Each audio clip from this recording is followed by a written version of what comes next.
Không có gì quý hơn độc lập, tự do, tự lo, tự túc.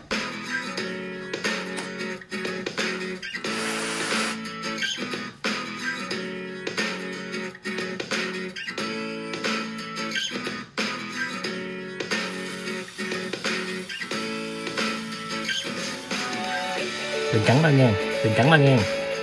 Đi, đi, đi đi.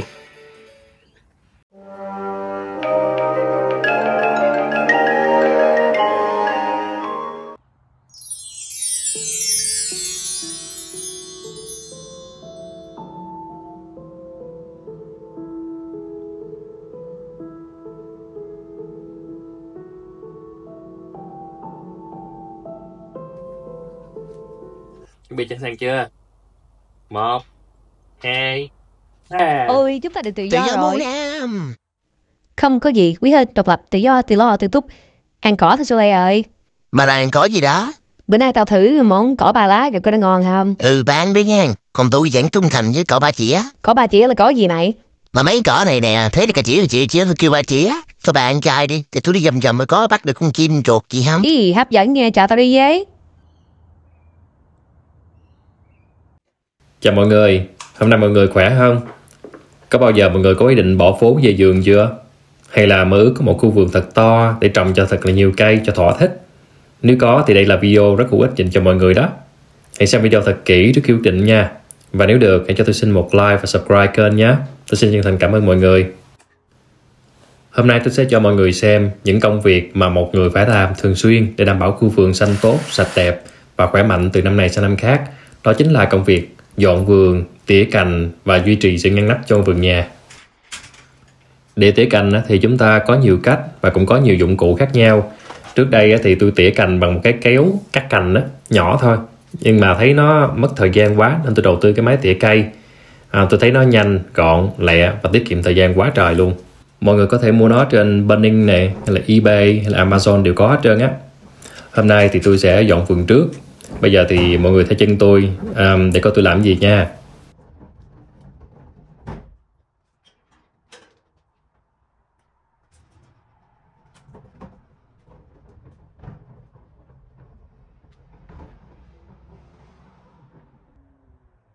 Đây là vườn trước của tôi nè. Bây giờ là cuối thu nên mọi thứ nó bắt đầu héo tàn hết trơn à. Hoa hồng hết nụ rồi, chỉ còn lại những chùm hoa cuối cùng. Nhưng mà nhìn cũng đẹp ha. Dọc theo lối đi, dưới những cây hoa hồng là những cây dâu tây. Tụi nó cũng bắt đầu rụng lá hết rồi. Bên tay trái, các bạn thấy đó là bụi cẩm tú cầu. Nó khá là cao. Bụi này màu xanh nè. Nhưng mà tôi để đó đi, chờ giữa mùa đông mới tỉa cành lận. Còn đây là bụi salvia, có lá rất là thơm nha. Chỉ cần lắc nhẹ cái cây thôi, hoặc là dò cái lá tí xíu thôi là cái mùi thơm sẽ tỏa ra. Người ta còn dùng lá của nó để làm trà đó mọi người. Còn đây là cây ổi dứa nè. Kế bên đó là cây táo, ghép hai loại táo Fuji và Pixie ở trên đó. Còn cây này là cây lụ, nó rụng lá hết trơn rồi. Còn bên đây là cái đám bắp Mỹ, chưa kịp ăn thì bị frost cho nên nó chết ngắt rồi. Còn đây là nhân vật chính của ngày hôm nay. Nó có một cái tên dài thòn và đọc muốn lẹo lưỡi luôn. Euonymus japonicus aurorus. Cái cây này lên video nhìn thấy nó nhỏ vậy thôi, chứ bên ngoài chiều cao của nó gần 4 mét mọi người. Và cái đường kính của tán cây nó khoảng 2,5 mét, 3 mét gì đó. Tôi đã tỉa tót nó nhiều năm rồi nên được cái tán tròn như thế này. Nó mà phát triển nhanh lắm luôn. Cho nên là mỗi năm tôi phải tỉa cành 2 lần. Một lần vào cuối hè và một lần vào cuối đông. Muốn cây phát triển tốt thì kỹ thuật tỉa cành cũng phải đúng nha mọi người. Nhưng mà năm nay tôi bận quá nên cứ trì hoãn hoài à. Bây giờ đến cuối mùa thu mới tỉa cây này được. Chúng ta tỉa cành cuối mùa đông là để loại bỏ những cành hư, cành sâu bệnh. Rồi khi mà mùa xuân tới thì cây nó sẽ đâm chồi để ra cái chồi nó khỏe hơn. Tại vì bao nhiêu năng lượng nó tích trữ thì nó dồn hết vào mùa xuân, nó ra cái chồi sẽ tốt hơn. Đây là bí quyết giúp cho cây luôn khỏe và xanh tươi đó. Còn tỉa cành cuối hè, mục đích chính là để cây không quá to. Tức là chúng ta có thể kiểm soát cái chiều cao của cây bằng cách là tỉa những cành vào mùa hè. Chúng ta nên tỉa cành vào cuối hè vì lúc này cây nó đã tích đủ năng lượng cho mùa đông rồi. Nếu mà mọi người tỉa cành quá sớm thì nó bị mất cành, mất lá, thì nó lại phải dồn hết sức để nó tạo ra cành mới, lá mới, để nó tổng hợp năng lượng đó mọi người. Cho nên là như vậy thì cây nó lại càng mất sức hơn nữa. Đặc biệt á, là mấy cái loại cây mà ăn trái và rụng lá trong mùa đông á, nếu chúng ta tỉa cành quá sớm thì chắc chắn là năm sau cây nó sẽ cho quả ít hơn bình thường. Vì cái cây này nó quá cao á, cho nên tôi phải dùng tới cái thang. Tôi run lắm nha mọi người. Leo lên cái thang rồi cảm giác không có chỗ để bấu víu á, vì hai cái tay phải cầm cái máy tỉa cành rồi. Cái máy đó phải dùng hai cái tay thì nó mới hoạt động được. Tôi sợ cái thang nó lật ngang cái là tôi sẽ rớt xuống cái ạch, đập đầu với mấy tảng đá bên dưới thì thành một ông chú mắc dây. Chắc uổng đời tôi lắm, vì bao nhiêu tiền của tôi đầu tư vô cái đầu tôi hết mà. Thôi mọi người ngồi xem tôi tỉa cành ra làm sao nha.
Cuối cùng thì cũng tỉa xong tứ bề.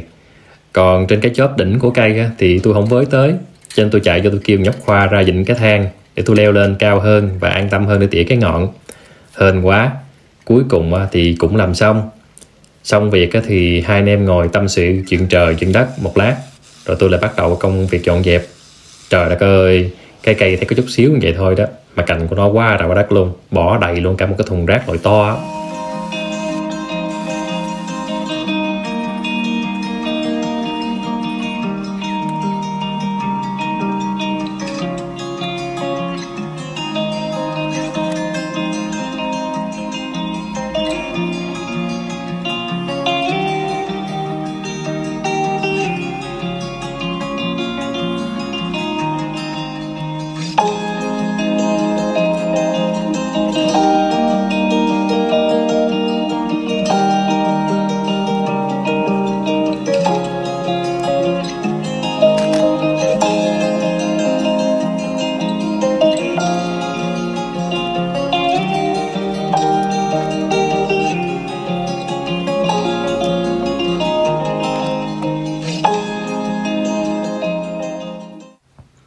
Khi đang lay quay dọn dẹp, tôi phát hiện cái bụi hoa kim châm của tôi có mấy con riệp nó tấn công, nên tôi quyết định là thôi bây giờ sẽ cắt xuống tận gốc luôn. Mấy con này nó hay lắm mọi người, nó toàn trốn trong nách lá của cây á, cho nên là dù có xịt thuốc cỡ nào đi nữa cũng không có thể diệt tận gốc được. Bây giờ tôi sẽ quyết định là cắt trụi luôn cả cụm luôn, xong rồi tôi sẽ mua thuốc về xịt ha. Kiểu đó mà nó không trị dứt điểm nữa thì chắc bó tay luôn chứ biết làm gì nữa giờ.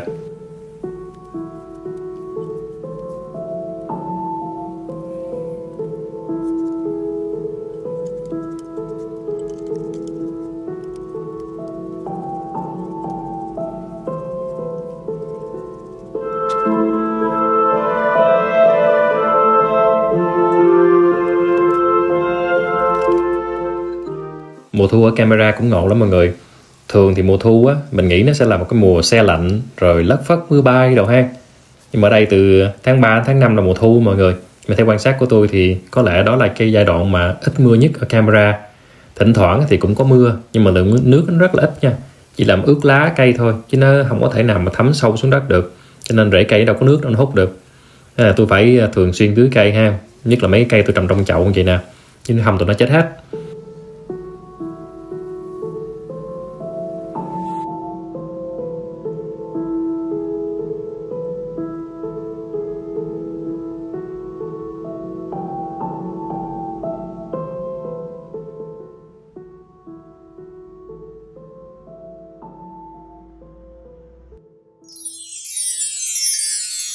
Bây giờ là giữa mùa đông, có những ngày sương mù giăng kín tới 10 giờ sáng, mọi thứ nhìn cứ mờ mờ ảo ảo trong màn sương dày đặc.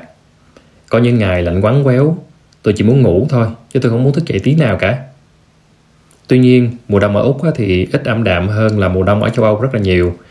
Bởi vì mùa đông ở đây có những ngày nắng rất đẹp, trời trong veo, mây trắng nhợn nhơ, nhìn cứ như là đầu mùa xuân vậy. Đã đến lúc dọn vườn mùa đông rồi, tôi tranh thủ mấy ngày có nắng ấm để ra dọn dẹp lại khu vườn, giúp nhìn nó gọn gàng hơn. Mùa đông thì đa số các loại cây trong vườn rụng lá, nên bao nhiêu cái xấu sẽ phơi bày ra.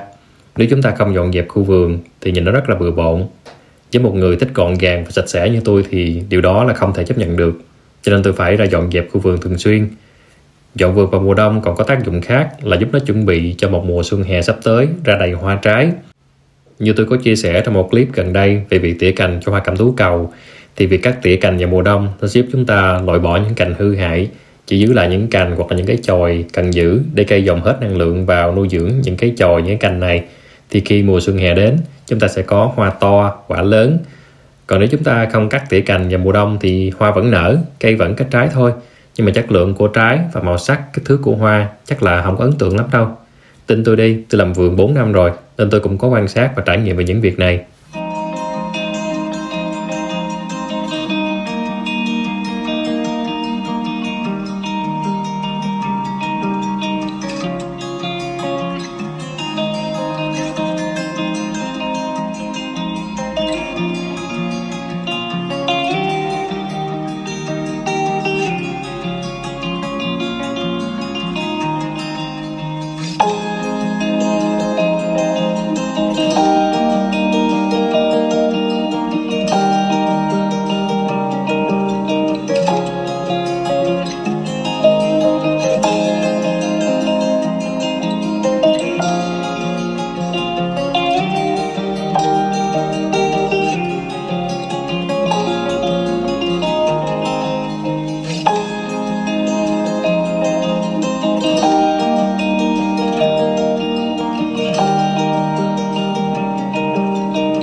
Khi tôi đang tỉa cái bụi hoa bìm bìm để năm sau nó ra dây mới á, thì tôi phát hiện cái em này nè.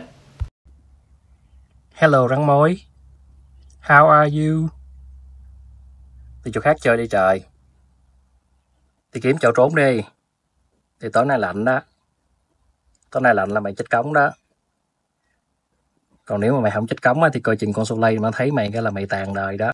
Ê, hình như tao mới nghe ai nói xấu mày nói Soleil. Còn ai trong khoa đất này? Không nghĩa với ai? Ở trên này chỉ có mình ổng là chuyên môn nói xấu thôi à. Tôi khổ quá mà. Đừng cắn tao nghe. Đừng cắn tao nghe. Đi. Đi. Đi đi. Đi trốn đi trời ơi. Phiền anh leo vô chiếc lá này giùm đi. Nhanh lên.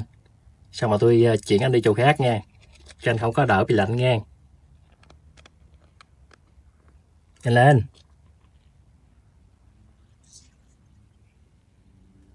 Rồi. Bây giờ tôi sẽ cho nó vô trong cái đống củi này.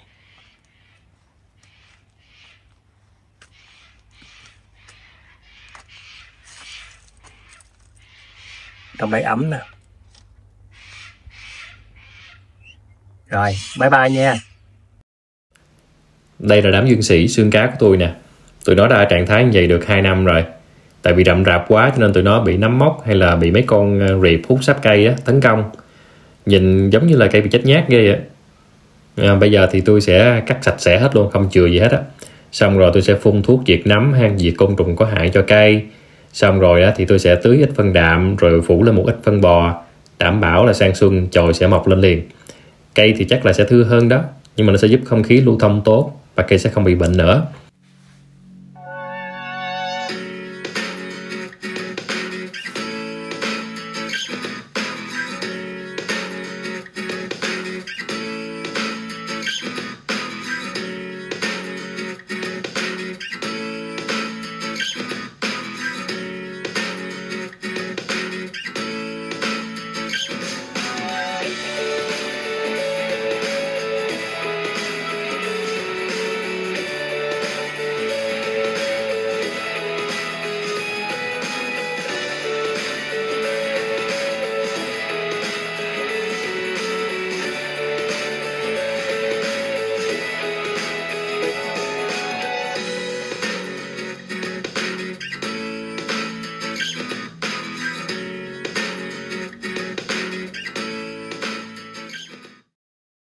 Xong, hy vọng là tới mùa xuân thì tụi nó sẽ lên giống vậy nè. Đây là một đám dương sĩ khác mà tôi đã tỉa từ lúc hè đó, cũng do bị nấm bệnh á. Còn đây là bụi Sedum Autumn Joy. Tính tình của nó thì cũng ương bướng giống chủ vậy đó. Thay vì là nó ra hoa vào mùa thu thì không, mùa hè nó đã nở bông rực hồng cả một góc vườn rồi. Bây giờ thì tôi phải dọn hết mấy cái nhánh của mùa trước để nhường chỗ cho mấy cây con nó mọc lên.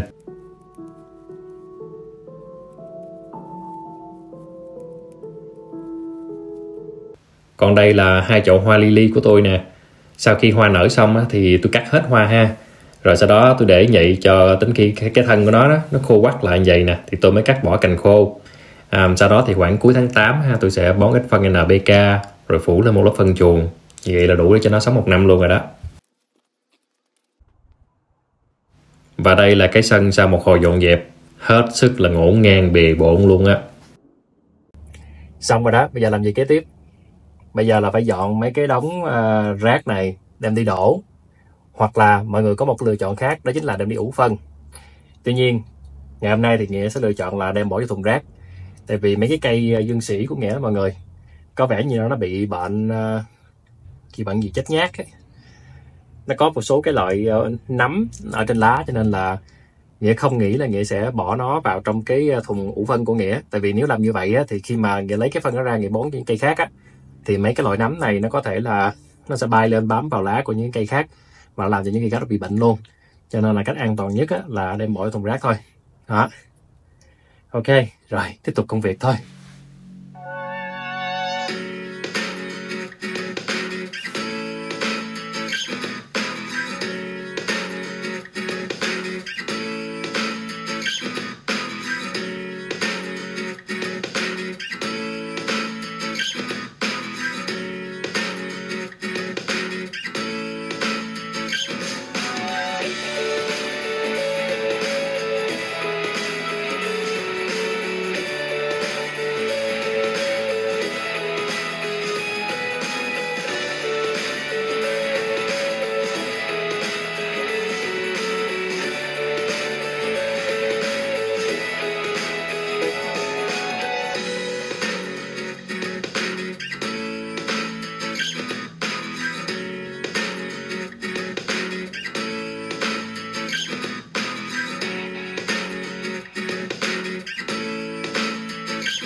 Đây là kết quả sau mấy giờ làm việc của tôi. Bụi bìm bìm đã được cắt tóc, nhìn trọc lóc. Nhưng mà mùa xuân tới nó sẽ mọc lại mạnh khỏe hơn. Bụi Sedum Autumn Joy này thì sau khi đã cắt bỏ cành khô thì để lộ ra không biết bao nhiêu là cây con bên dưới luôn á. Tụi dương sĩ thì sau khi cạo trọc thì không thấy gì, chỉ thấy một đám đen xì nằm chai lì, không biết là đang nghĩ cái chi chi. Mấy cây cẩm tú cầu thì nhìn đã gọn gàng hơn trước rồi, và có lẽ là tụi nó cũng đang sẵn sàng tạo chồi cho vụ xuân hè sắp tới rồi đó. Hy vọng là mọi người thấy video ngày hôm nay hữu ích Và Nghĩa cũng hy vọng rằng Nghĩa không làm mọi người quá sợ hãi khi nghĩ về vườn tược. Thật ra nếu chúng ta yêu thích công việc gì đó thì nó không hề là gánh nặng đâu mọi người à. Chúc mọi người an yên và healing with nature xung quanh mình nhé.